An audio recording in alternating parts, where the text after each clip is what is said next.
Hola, buenas tardes. ¿Qué tal? ¿Cómo estáis por ahí?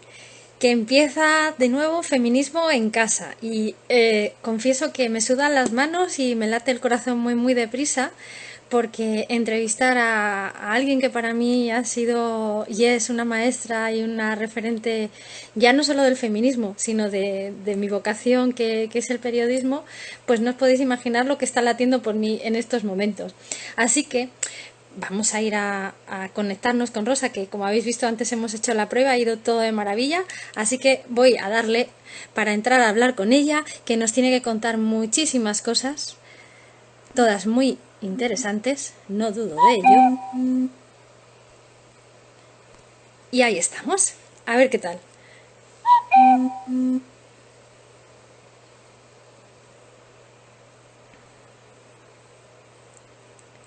A ver si entramos bien esta vez, que antes lo hemos hecho y ha entrado muy fácil. Rosa Montero, aquí estás. Venga, que nos vamos, Rosa. Ahora está aquí. Y ahora a ver si entra. Ahora A sí. ver, sí. Hola, ¿cuánto ¿Qué tiempo tal? sin vernos? ¿Qué tal? Sí, como 45 minutos, exactamente. ¿Qué tal? ¿Qué tal? Muy bien. Oye, ¿cómo Oye, estás, Rosa? Que qué llevas doble palabras tan bonitas confinamiento. has dicho. ¿Perdona? Que llevas doble confinamiento. El nuestro es como más llevadero, pero lo tuyo, hija mía, ¿Por qué? por lo de Portugal, ¿recuerdas que Sí. estabas?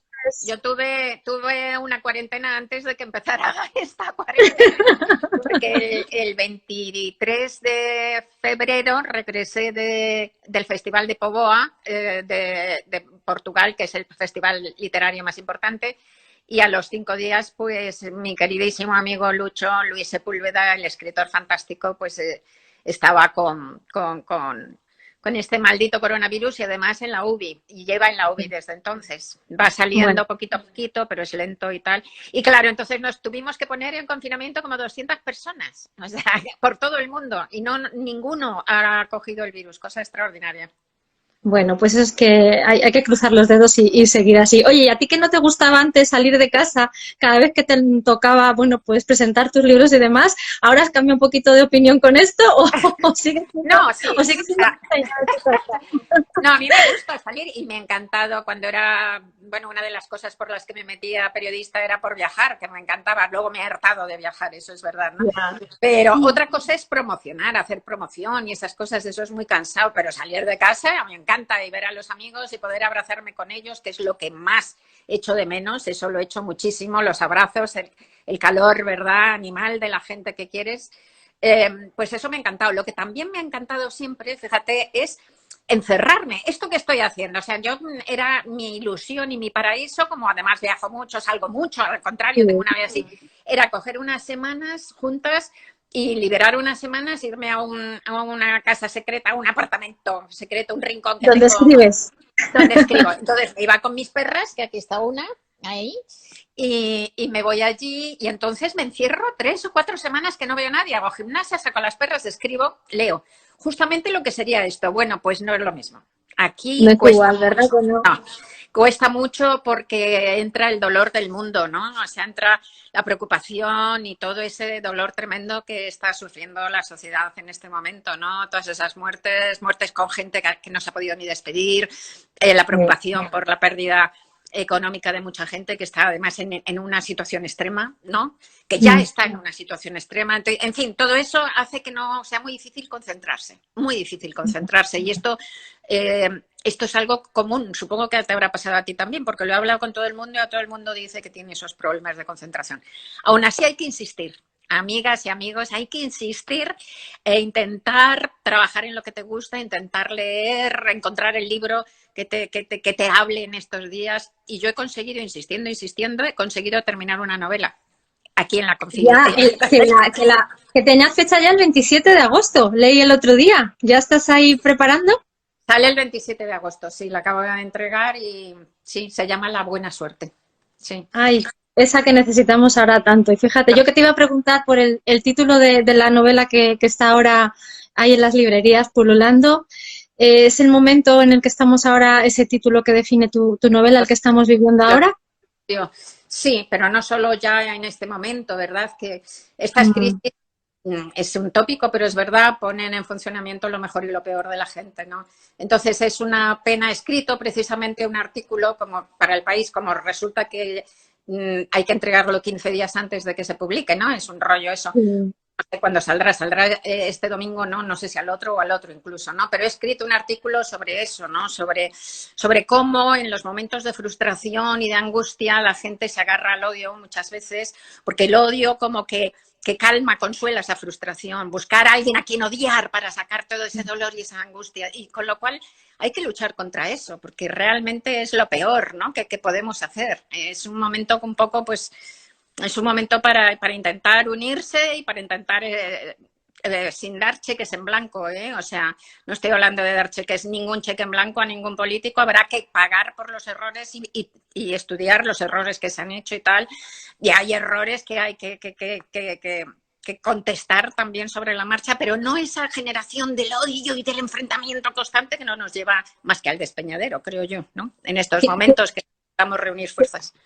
¿Qué es lo que más te preocupa de ese odio exacerbado de nuevo? Y no sé si llamarlo de las dos España, pero creo que cuando salimos al balcón, que nos unimos por todo eso que tenemos en común y sin embargo, de nuevo, luego, esa lucha, ¿cómo la sientes tú? ¿Cómo la percibes?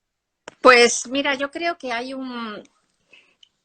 algo que viene desde el principio de los tiempos, ¿no? Y lo cuento un poco en mi novela de Los tiempos del odio, porque antes de esta situación tan anómala, pues ya estábamos viviendo un momento de fomento del odio, ¿no? Es decir, en el mundo llevamos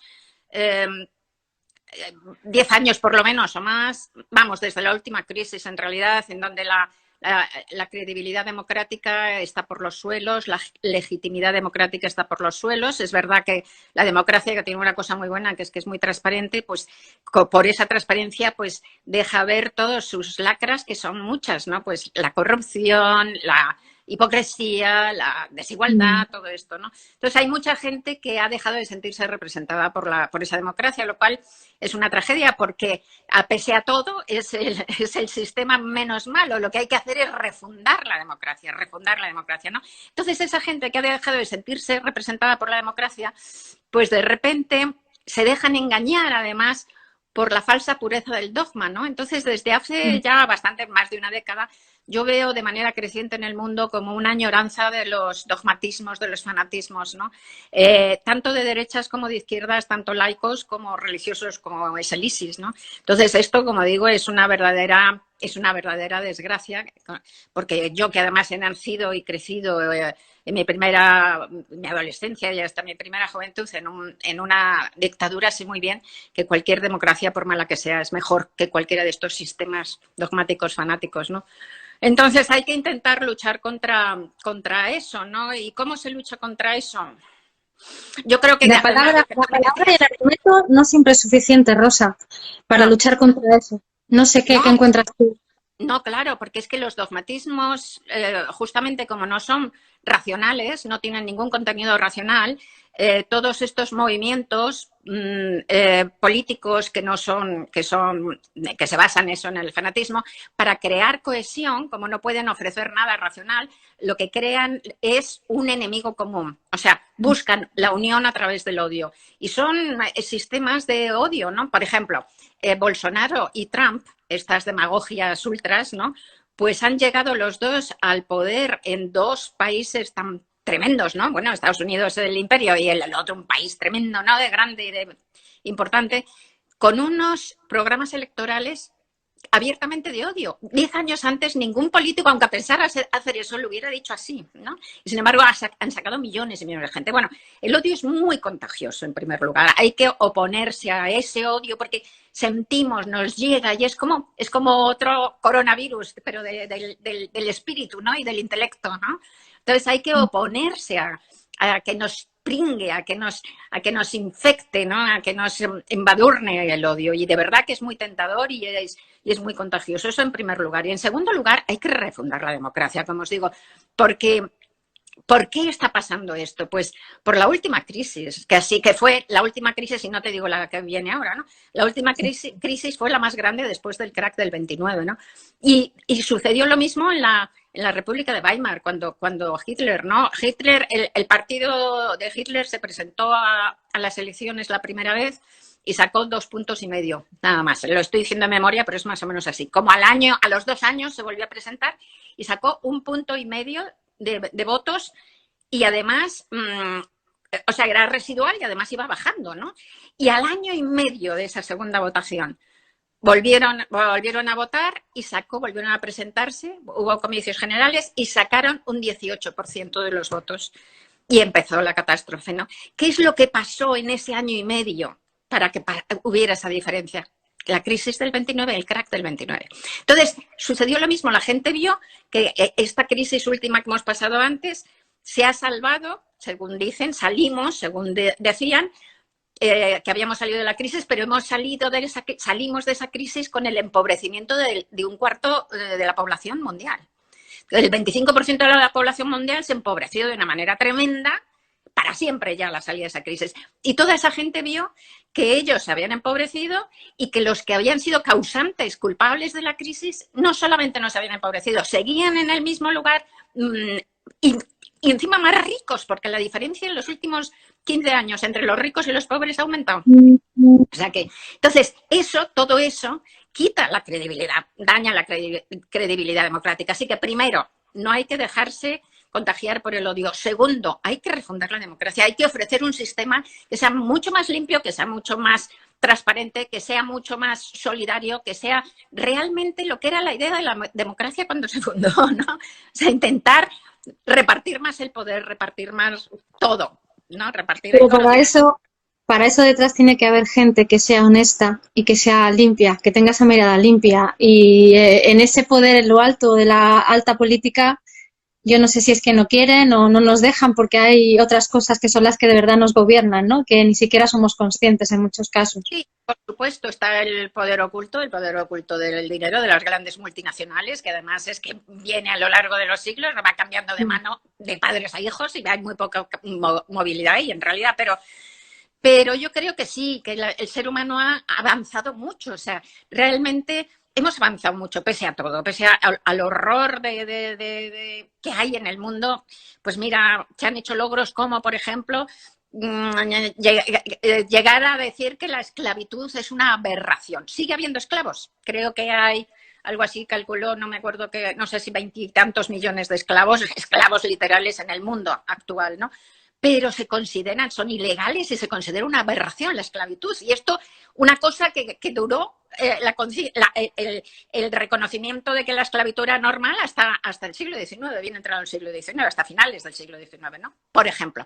O lo mismo con la tortura. La tortura se considera que es una aberración. La sigue habiendo, pero que pase de ser algo normal y aceptado a ser considerado una aberración, eso es un cambio, una mejora muy grande, ¿no? Hasta el siglo XVIII, hasta la Revolución Francesa, tú cuando venías al mundo, pues entre las cosas que te podían pasar era que te torturaran, era muy normal.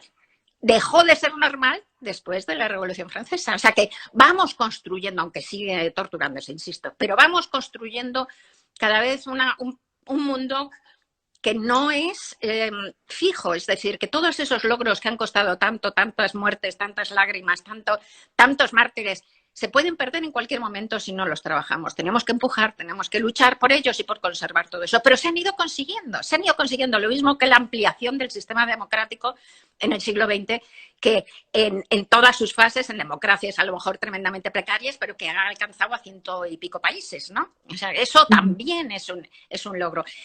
Y ahora, pues, tenemos que intentar consolidar, defender esos logros. Y fíjate tú que a lo mejor la pandemia nos puede tanto llevarnos a un mundo terrible como llevarnos a algo mejor. Y yo creo que soy optimista si nos lo trabajamos, insisto, si empujamos, si pedaleamos, creo que nos puede llevar a un mundo mejor, porque esa gente y esos políticos que dices que no todos son así, por cierto, además, ¿no? Lo que pasa es que el sistema está muy mal, tiene muchos vicios y realmente hay que refundarlo, ¿no? Pero si esos poderes que hay detrás no se dan cuenta, que ya se están dando cuenta, ¿no? Que hay que cambiar este sistema y hacerlo más solidario y apoyar más a la gente, es que van a estar en un mundo en llamas. Y no fíjate, Estamos en la metáfora de ese reloj de arena, ¿no? Donde ahora ya no hay ese punto intermedio, donde antes podíamos coger ese ascensor social, ahora o estás arriba o estás abajo, y los que están arriba cada vez quieren estar más arriba.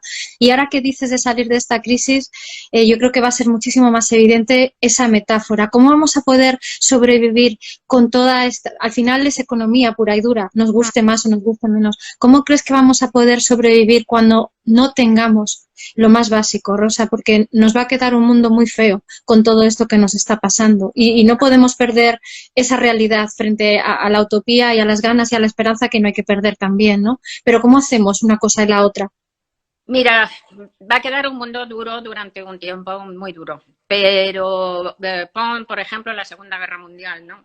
La posguerra fue muy dura en todos los países de la Segunda Guerra Mundial, de los que habían intervenido, fue muy dura, y al mismo tiempo hubo un relanzamiento económico muy grande, que no es de la noche a la mañana, pero hubo un relanzamiento económico muy grande. Y a consecuencia de ese relanzamiento económico, justamente como había sido muy dura y había gente que se había quedado completamente en unas condiciones terribles, pues se creó el estado de bienestar.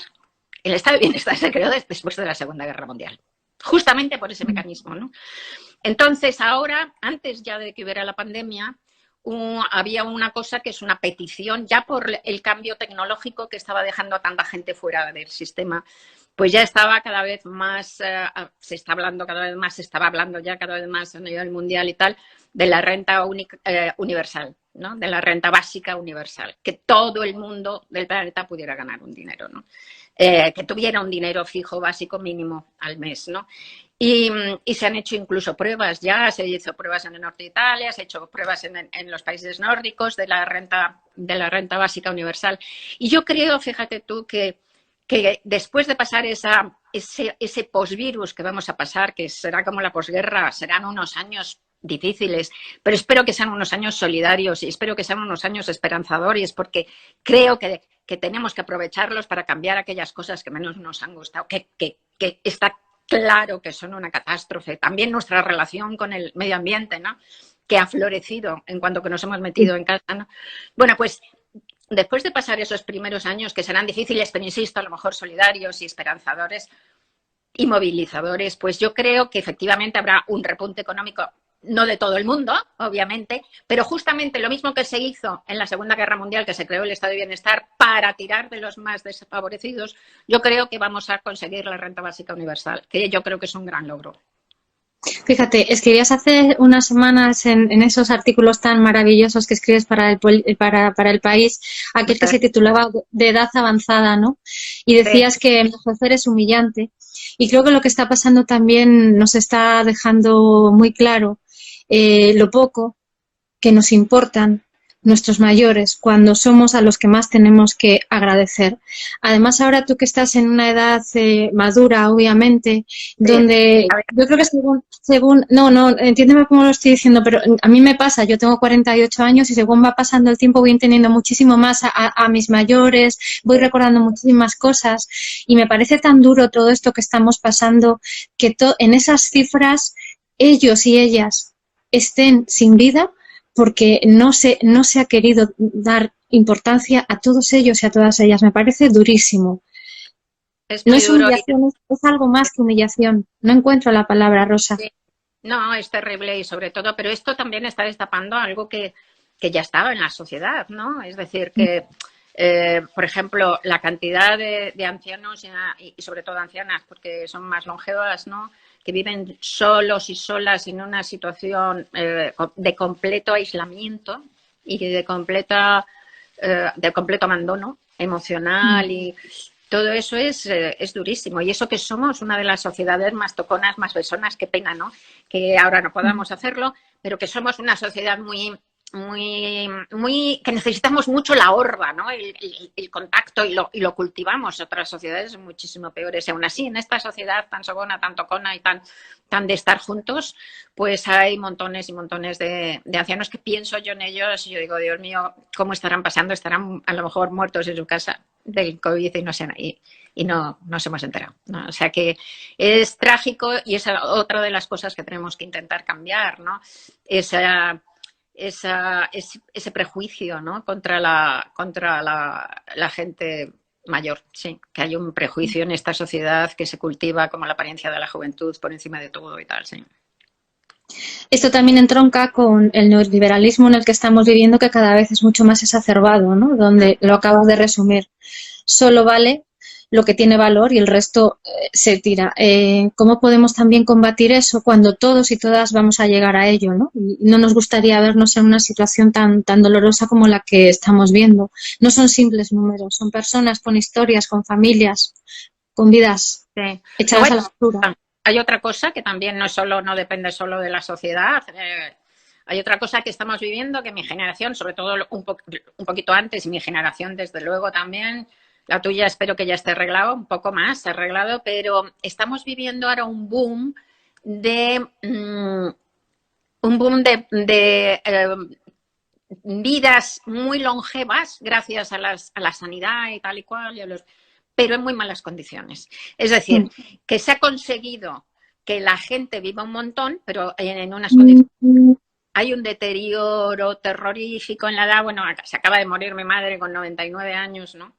Y viene de una familia muy longeva y tal, y aún así, aunque estuvo pues muy bien hasta los 80 y tantos, muy bien de todo, luego después ya cada vez... Y ya en los últimos tiempos estaba fatal. Entonces esa no es vida tampoco, pero es que no es vida física, no es vida biológica tampoco. Y sin embargo estamos en ese punto en donde la medicina ha dado un salto tremendo para conservar la vida casi vegetal de la gente, pero no la vida completa, la vida... no se ha conseguido que esa preservación de la vida sea una preservación hasta ahora que sea suficientemente válida, ¿no? Y eso también, pues eso es una frontera médica, ¿no? Que estamos viviendo. O sea, yo espero que haya, de alguna manera, que haya posibilidades con todas estas investigaciones que se están haciendo de los telómeros, que son la base del envejecimiento, de la zona de los telómeros y tal. Y bueno, todas estas investigaciones nos permitan tener también una vejez en donde nuestra edad longeva venga acompañada con un aceptable nivel de salud. Pero ahora esto no pasa, en la mayoría de los casos. Quiero que hablemos de nosotras, Rosa, porque este es un programa para hablar de mujeres que tenemos que nombrarnos siempre, muchas veces, para decir que seguimos aquí, a pesar de que muchas veces intentan dejarnos siempre en la cuneta. Escribiste un libro maravilloso, Nosotras.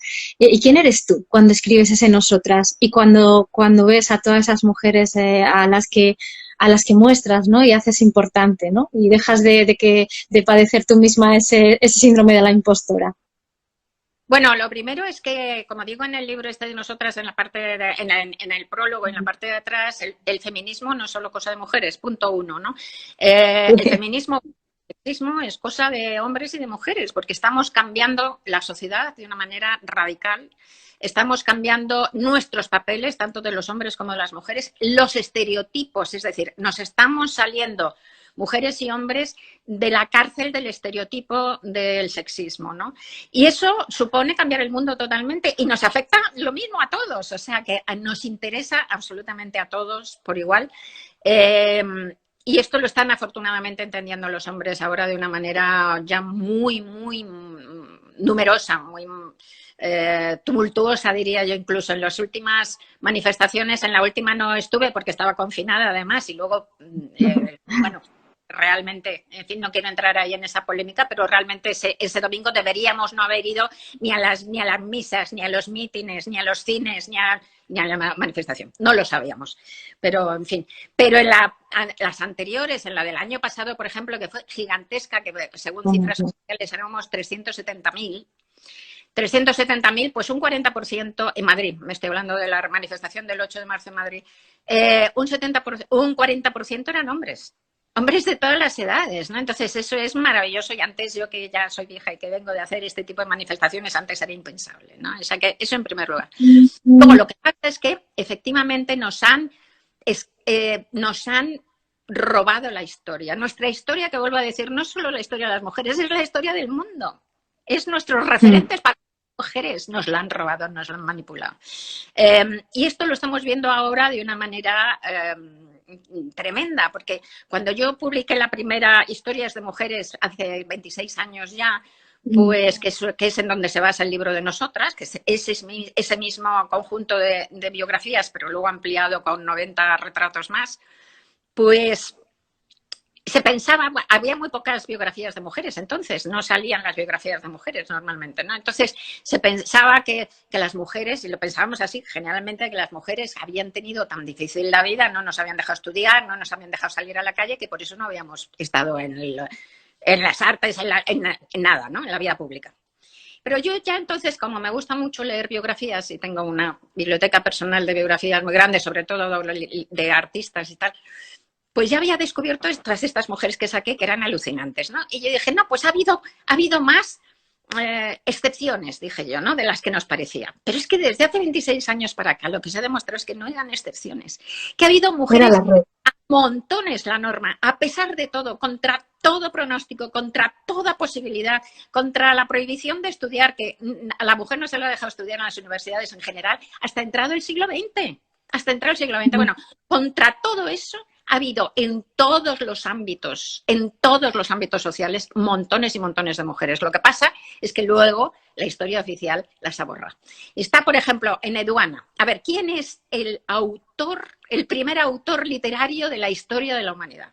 Pues te dicen, bueno, los primeros textos es el Gilgamesh y tal y cual, que eran anónimos, ¿no? Bueno, hay una princesa sumeria de hace 4.300 años, que firma con su nombre, que es la primera autora literaria de la historia de la humanidad y que tiene un canto que es... ahora no me sale no me acuerdo cómo se llama el libro que tiene, pero que lo puedes comprar, vamos, está vivo y está y es un canto religioso.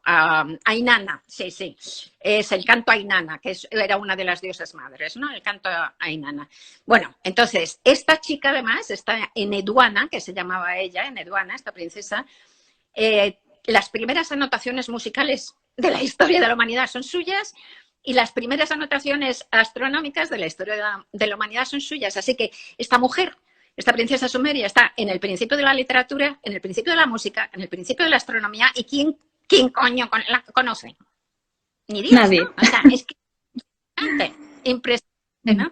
Y como eso absolutamente todo, la pobre Clara Schumann, que era una música formidable, era una pianista increíble y además era compositora y además yo tengo ahora un CD precioso de un pianista, Domenico, no me acuerdo cómo se llama, que son de canciones de Clara Schumann. Entonces, que han pasado a la historia dentro del corpus de su marido, aunque su marido las firmaba con el nombre de ella, no se las robó, pero bueno, no hay muchas, pero son bellísimas, una música preciosa.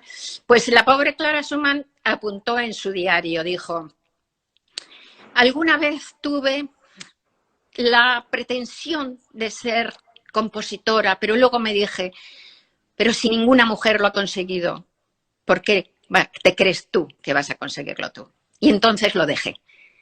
Una catástrofe, porque es que había habido, antes que Clara Schumann, montones de compositoras importantísimas, montones de compositoras que han hecho en el origen de la ópera, está una compositora, montones de compositoras importantísimas y en el mismo momento coetáneas con Clara Schumann. En Europa había otro montón de compositoras extraordinarias, pero que no se conocían porque no pasaban sus nombres por ser mujeres y tal. O sea que es que, claro, el hecho de no haber tenido esa tradición en la que apoyarte nos ha hecho a las mujeres tener que inventarnos el mundo, inventar la gaseosa cada vez y cada día. Y levantarnos con una montaña en la cabeza, ¿no?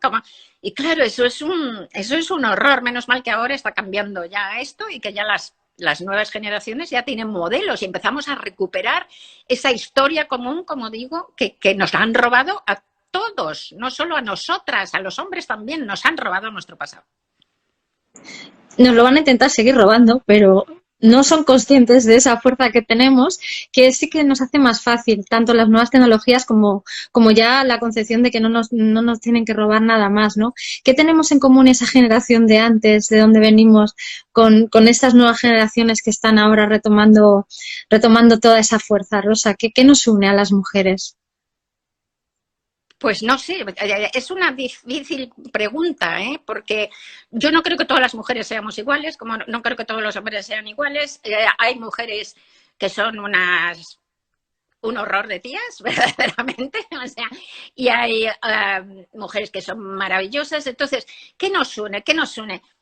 Yo prefiero pensar en qué nos une al ser humano. Pues nos une, nos debería unir el esfuerzo, y yo creo que nos une en general el deseo de ser felices, el esfuerzo por intentar ser un poco mejores. Mira, hay un 1% de la humanidad que son psicópatas, ¿no? Menos ese 1%, que es un montón de gente, ¿eh? En España son 470.000, que son gente mala, malísima, lo que se dice, gente de verdad mala. Menos eso, el resto intentamos hacer lo que podemos. Entonces hay que esforzarse porque ese que podemos, a lo mejor que podamos, porque dentro de nosotros están muchas posibilidades del ser, las mejores y las peores, ¿no? Entonces intentemos esforzarnos todos, mujeres y hombres, en ser un poco más allá de lo que podemos, ¿no? Un poco más allá, un poco mejor. Y las mujeres, pues lo que nos une de alguna manera, pero no del todo, insisto, es una cierta, pues haber salido de un pasado que nos han escatimado y que sobre todo nos ha afectado más a nosotras, este tipo de cosas culturales básicas, ¿no? Pero ahora mismo ya, afortunadamente, en el mundo en el que vivimos, ese peso del machismo que sigue existiendo, del sexismo que sigue existiendo, es mucho menos tajante, es menos separador, es menos aislador del hecho de ser mujer, ¿no? Por eso te digo que creo que bueno, desde luego yo no me identifico con todas las mujeres del mundo, eso te lo aseguro. Pero vamos, al 100%, vamos. Quiero ir a tu pasado, Rosa, cuando eras una privilegiada, porque en aquellos momentos cuando tú estudiabas periodismo no había muchísimas mujeres. ¿Cómo se veía el mundo a cómo ves el mundo ahora, con ese paso del tiempo, siempre con esa perspectiva de género? Hombre, ¿Cómo era ese mundo? Enorme. Es una diferencia enorme lo que hemos caminado, sobre todo en España, ¿no? En España, date cuenta que veníamos de las catacumbas de esa normalidad total que era la dictadura, ¿no? Para que os hagáis una idea, hasta mayo de 1975 en España, mayo de 1975, la mujer casada no podía abrirse una cuenta en un banco sin el permiso del marido, no podía trabajar sin el permiso del marido, y si trabajaba, el marido podía ir a cobrar el salario. No podía sacarse el pasaporte sin el permiso del marido, no podía comprarse un coche sin el permiso del marido. ¿Qué es lo que sucedió con esto? Pues que un montón de españolas de mi generación crecimos furibundamente opuestas al matrimonio, ¿no? Furibundamente, porque lo perdías todo. Así que hay una generación de mujeres de mi edad que hemos sido tremendamente reacias al matrimonio, ¿no? Pero sí, era un mundo de un sexismo antológico, increíble, ¿no? O sea, y ha cambiado de tal manera ahora mismo. Yo creo que somos, dentro de los eurobarómetros, y eso demuestran que somos un país dentro de la zona europea de los menos sexistas, dentro de la zona europea. Yo creo que eso es verdaderamente un logro de nuestra sociedad y un logro de todas y de todos también, ¿no? Es decir, haber conseguido eso, haber dado ejemplos con la huelga de la mujer, haber dado ejemplos con unas manifestaciones, haber dado ejemplo de todo ese camino que hemos hecho saliendo de donde salíamos, es para estar orgullosos. Fíjate, ahora que has hablado de la palabra matrimonio, me estoy acordando de dos de las entrevistas que has hecho, Malala, que yo moriría por entrevistar a esa gran mujer, o Indira Gandhi. Y esas dos grandes mujeres que tenían un peso sobre los hombros, al final también ellas te decían que les gustaría casarse, ¿no? Un poco, sí, supongo claro, que... Malala y la otra Gandhi, ¿no? Es que se te entrecorta la voz. Bueno, Indira Gandhi se casó, Sí. Y tuvo una historia complicada con su marido y tal y cual, como es lógico. Benazir Bhutto también se casó, también tuvo una historia complicada. 2 mujeres asesinadas, 2 mujeres en el poder, 2 mujeres asesinadas en Asia, ¿no?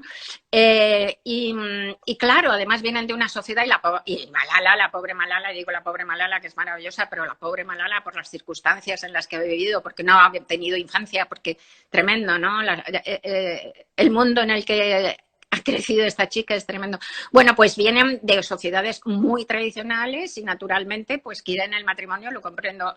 Malala, pues sí, lógicamente, pero yo no sé luego hasta qué punto podrá realmente dentro de su entorno una tía tan radical, Malala, tan radical, tan valiente, tan entregada, ¿no?, a su pasión, pues cómo alguien de su entorno aceptará eso, no lo sé, no lo sé.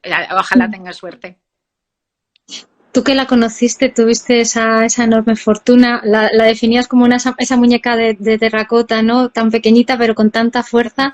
¿Qué veías a través de sus ojos? La fuerza de la supervivencia nata, de esa resiliencia femenina y feminista. Sí, bueno, es un personaje muy único y a mí lo que más vi fue la tragedia de su vida, de verdad. Eso es lo que más vi, lo que más me impactó, porque yo la entrevisté con 16 años, tenía, me parece, llevaba un año ya que todavía tenía la cara bastante deformada.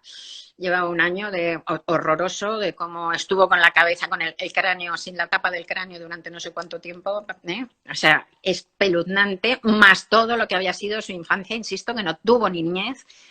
Y cómo seguía entonces concentrada, toda ella, absolutamente toda ella concentrada en esa lucha. Y eso es muy duro. Eso es muy duro. A mí me dio mucha pena el precio inmenso que está pagando esta mujer por algo enorme y maravilloso, pero me dio muchísima pena. Ella decía que todos tenemos que morir una vez en la vida, ¿no? Y ella tuvo que pasar por eso para encontrar de nuevo el sentido a todo. Qué duro que tenga que ser todo. Sí, uno tiene que morir siempre en la vida, aparte del miedo concreto de cuando te pegan el tiro y tal, pero cuando tienes 15 años lo dices y no es lo mismo que cuando tienes tu edad mismo, que en tu edad ya está el reconocimiento de la muerte, ya está el descubrimiento de la muerte, ¿no? A los 15 o 16 años dices eso, pero la muerte no existe, salvo cuando te ponen la pistola en la cabeza, efectivamente ahí existe y la ves, ¿no? Pero quiero decir que más que ese valor de decir, ahora desde luego una vez que le han pegado el tiro, ahora sí que lo sabe y ahora sí que tiene un valor increíble, pero más que ese valor de decir se tiene uno que morir en algún momento, más que eso es la dejación de su propia vida día tras día. Eso es lo que es heroico y tremendo, ¿no? O sea que como toda su vida es un vértice, todo en esa lucha, ¿no? Y eso sí que yo creo que es una herida realmente enorme. Tuviste también la ocasión de entrevistar a alguien como Margaret Thatcher. ¿Cómo era esa dama de hierro? Sí. Te he perdido la voz. Sí, a ver. ¿Me has escuchado ahora? Sí, decía que has tenido también Sí, debe de ser la conexión, no lo sé. Espero que me escuches bien ahora. ¿No me oyes? Dale, ahora sí. Vamos a ello. Te decía, Margaret Thatcher, ¿cómo era esa mujer? Margaret Thatcher. Catalogada como dama de hierro, ¿no? Un poco diferente, pero más que nada por hacer esa genealogía que has podido tú conocer en persona. Bueno, pues Margaret Thatcher es que yo la entrevisté cuando ya había dejado el cargo, pero yo iba como muy encantada de ir a hacerle una entrevista a uno de los grandes políticos del siglo XX. Fue Margaret Thatcher uno de los políticos más importantes del siglo XX, ¿no? Y una mujer de armas tomar. Entonces yo me lo preparé muy bien porque pensé que íbamos a tener unas discusiones bárbaras, ¿no? Porque yo opinaba otras cosas, sabía que iba a ser complicado, ¿no? Hacerle una entrevista a esta tía porque no se puede haber llegado a ese lugar, además viniendo de un partido conservador súper machista e imponerse a todos y convertirse en uno de los grandes líderes mundiales durante un referente del neoliberalismo y tal y cual. Joder, no es fácil. Yo dije, bueno, esta tía tiene que ser un águila, ¿no? Y vamos a ver cómo consigo que no me clave el pico, ¿no? Así que me lo preparé mucho tal. Y llegué, me quedé aterrorizada porque fue una entrevista que me pareció, voy a decirlo, tonta. Me pareció como con una cabeza súper cerrada, muy poco flexible, muy poco, nada, como que no, tuvimos unas discusiones absurdas pero que, bueno, fatal. Fue una decepción para mí tremenda. Y me pareció eso, de hecho lo decía en la entrevista, es como una abuela, como demasiado estrecha de miras y tal y cual, y dije que me había sorprendido y que me había, de alguna manera, que no me la imaginaba así. Y hacía una reflexión, me dije, en la entrevista dije, quizá mentes tan poco, digamos, que tan poco fluidas y tan poco flexibles como la suya envejecen peor, dije yo, punto. Y luego cuando pasaron unos pocos años, no muchos, pasaron 4 o 5 o algo así, y se supo que tenía Alzheimer, aunque nunca se dijo exactamente Alzheimer, pero vamos, parece ser que tenía Alzheimer. Entonces, probablemente, como sabéis, por desgracia, puede ser diagnosticado muchos años después de que empiecen a tener ya efecto, ¿no?, en el cerebro estas enfermedades mentales degenerativas. Entonces, estoy convencida de que cuando la entrevisté ya no estaba bien, convencida. O sea que me dio pena. Ahora, retrospectivamente me dio pena. Sí, hay una obsesión, no sé si llamarla así, si me equivoco me corriges, en toda tu obra, que es el paso del tiempo. ¿Sigue siendo así? El paso del tiempo, claro, absolutamente. El paso del tiempo es la muerte y el paso del tiempo. Me preguntan a veces, ¿cómo se llama esto? Periodistas me preguntan, bueno, ¿y por qué escribes tanto sobre la muerte? Y yo digo, pero ¿cómo se puede escribir de otra cosa? Quiero decir, sí, es el tema esencial. O sea, somos seres marcados por la muerte es todo lo que hacemos, lo hacemos contra la muerte, absolutamente todo, hasta suicidarnos lo hacemos contra la muerte. Entonces, pues, la muerte y el paso del tiempo, claro, el paso del tiempo, porque lo que el tiempo nos hace, lo que el tiempo nos deshace, porque vivir es deshacerse en el tiempo, de hecho, ¿no? Entonces, pues sí, yo creo que toda la novela del siglo XX, del siglo XXI, es una novela muy existencialista, muy marcada por la muerte, pero la mía yo creo que más, o sea, la mía es una narrativa esencialmente existencialista. Este tema está en todos mis libros, late de una manera muy poderosa. ¿Y cuál es tu miedo más absurdo? Mi miedo más absurdo. No, tengo miedos muy, muy poco absurdos, de verdad. Tengo terror a la crueldad. La crueldad me vuelve loca, es que no la puedo soportar, ¿no? Tengo terror a la crueldad, tengo miedo a la muerte, tengo miedo al deterioro, tengo miedo al dogmatismo y al fanatismo, me dan mucho miedo. El dogmatismo y el fanatismo me asustan, también me dejan como desconsolada, ¿no? Y a la maldad humana, claro, bueno, esas cosas. O sea que esos son los miedos que tengo fundamentalmente. Antes has hablado de que se había abolido la esclavitud, y hay una esclavitud que ya nos gustaría a las feministas radicales que acabara hoy mismo, en este mismo segundo, que es la de las mujeres prostituidas y esclavizadas en pleno siglo XXI. ¿Qué percibes de esa realidad tan oscura que sigue siendo mantenida por el poder de esos hombres que creen que por encima de todo está su poder, ¿no?, y su sexo, frente a esa humillación que se hace a todas estas mujeres y hermanas que están siendo prostituidas en estos momentos? Bueno, es un horror, desde luego ahí está, y además no hay más que irte por... Yo es que me alucino, ¿no? Porque vas en coche por las carreteras de España y pasas por esas casas, ¿no?, que ponen en las afueras de los pueblos, que ponen que se llama el oasis o no sé qué, y casualmente con sus lucecitas de colores, casualmente las ventanas tienen barrotes. ¿Pero cómo es posible? ¿Nadie se entera de que esas ventanas tienen barrotes? ¿Quién estará ahí dentro? ¿Cómo puede sobrevivir la trata? Eso es lo que no entiendo. Ahora bien, yo he sido socia de Taira, que ahora ya no existe, pero ha sido una asociación feminista de apoyo a las prostitutas, ¿no? Y entonces yo creo que justamente una de las maneras de luchar contra la trata es la legalización. Y esto ya he tenido montones de discusiones con amigas y con amigos anti-prostitución, pero es que hay montones de estudios que demuestran que incluso esa prueba tan supuestamente maravillosa de los países nórdicos de castigar, es lógico, ¿no? De no castigar a la prostituta, sino al cliente, lo que hace es favorecer la trata. Porque si tú no permites que esa mujer sea dueña de su propio destino de alguna manera, de su propia clientela, de su dinero, que vaya a establecer la relación directamente, necesitará un intermediario. Estás fomentando la maldita trata, porque no va a desaparecer la prostitución así. Tendremos que luchar para quitarla así. El problema no es ese, el problema y el origen de todo es que hay prostitución y hay trata porque hay puteros. Entonces, concebir que ser penetrada por todos tus orificios 30 y 40 veces al día ser indigna de ti misma no es la solución. Y sí en tanto en cuanto no cambies con educación, y desde luego no de hoy para mañana, tardará un huevo.